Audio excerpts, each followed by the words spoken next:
Mark Waid and Dan Mora pit Superman and Batman against their friends and foes as the Devil Nezha possesses some familiar faces to take down the world's finest.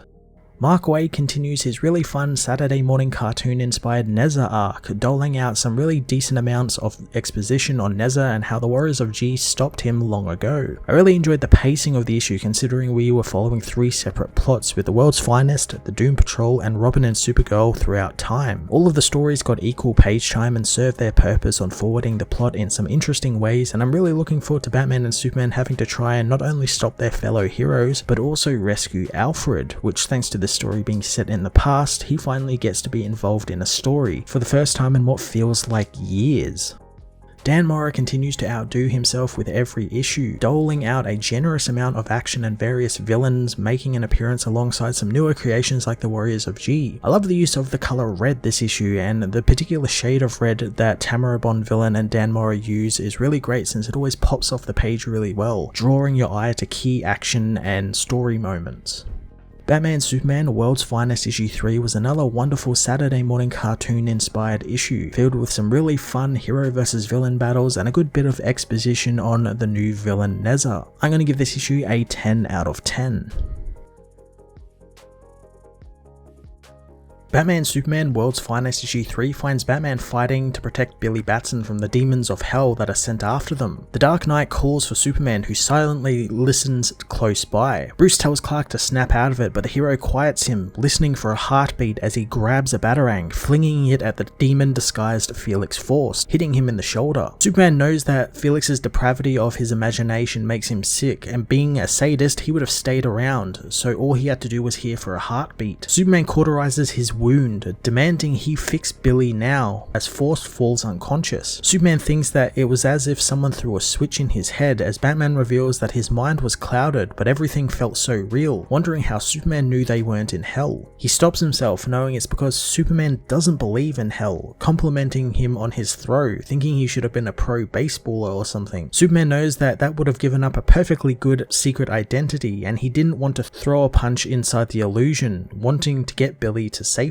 Suddenly Billy is possessed by the Devil Nezha, who says that it's only death for the heroes at the hands of his soldiers. Superman knows that the other heroes are in trouble, asking for any word from the Doom Patrol since they all need their help, but Batman knows they are still searching for Nezha's tomb. In Switzerland, the Doom Patrol find a palace, assaulting their way through and defeating the guards to confront the elderly General Immortus. Larry soon finds the old man tending to his small garden, and Robot Man grabs him, but the Immortus doesn't recognize them, finding it a pleasure to meet them all, wondering if they are friends of Monsieur Mallah. Rita realizes that he's an immortal man cursed with dementia now, and she tries to ask him about Nezha, but the man again finds it a pleasure to meet them. Robot Man knows that their best chance is to maybe have Negative Man spook him, so Larry does so, showing him Nezha's symbol, which Immortus recognizes, telling the team that his tomb is on an island off the coast of Corto Maltese, but he really can't be any more specific, reverting back to his dementia-ridden state. The Doom Patrol leave, wanting to leave the man to tend to his flowers, as in the far past, Robin and Supergirl battle the Warriors of G, who think them to be Nezha's demonic agents. The waterbender sweeps up Robin, but Supergirl braves the water, blasting the warrior with her freeze breath and freeing Robin. Robin knows that Supergirl is vulnerable to magic, but Kara knows she can still hit magic users. Kara is soon smashed into the ground telekinetically by another of the warriors, as Robin tries to explain where they came from and why, knowing the warriors are the only ones who could have beaten the demon Nezha, and they need to know how they beat them. The warriors stop, wanting to hear them speak, as the four introduce themselves as the warriors of the sun, water, winds, and earth. Robin explains who he and Supergirl are and where they have come from, telling them that Nezha has risen again in their time and they need to know how they beat them. Shui reveals that on a distant island, 3 generations of an entire village used up all of their magic to merely construct a special tomb designed for Nezha, which they forced him into, fighting the demon for 5 days and 5 nights, and endured much pain and bloodshed just to push him into the prison, but they still had to seal the door, something the warriors are very coy about telling Robin and Supergirl about how they did it. Superman meanwhile wonders if Batman is concerned with Nezha coming for them directly, but Batman is more frustrated, wanting to know what he wants from them and the extent of his power. Superman knows that this is the detective work he enjoys, but Batman knows that with Superman's powers like X-ray vision, there isn't much he can't solve, joking Superman only keeps him and Robin around around thanks to Robin's hero worship. They soon arrive at Central City, spotting Barry as Batman heads off to find Wonder Woman. Flash meanwhile battles Mirror Master, racing towards Scudder's mirrors to take the villain down as Superman warns him that it's a trap. It's too late as Flash falls into the mirrored void, which is then shattered by the possessed Mirror Master. Nearby, an entire city block has been turned to clay by Dr. Alchemy, who has caught Wonder Woman in his trap. The villain knows that Diana was made from clay and she has returned to it, knowing that Batman will soon return to carbon as he blasts the hero with his special gem. Superman meanwhile captures Mirror Master, who wants to show Superman where he sent Flash, sending a red and black magic mirror after him. Superman finds that even his heat vision won't burn the mirror away, speeding away as it pursues him while Batman continues battling Dr. Alchemy, who jokes that Batman is now out of his element. Bruce asks Clark if he can help him, but Clark tells him to keep doing what he's doing, wanting him to draw Alchemy's fire one final time. Batman does so, getting Alchemy to blast him as the mirror pursuing Superman speeds by, blowing it up. Superman takes down Alchemy with a single punch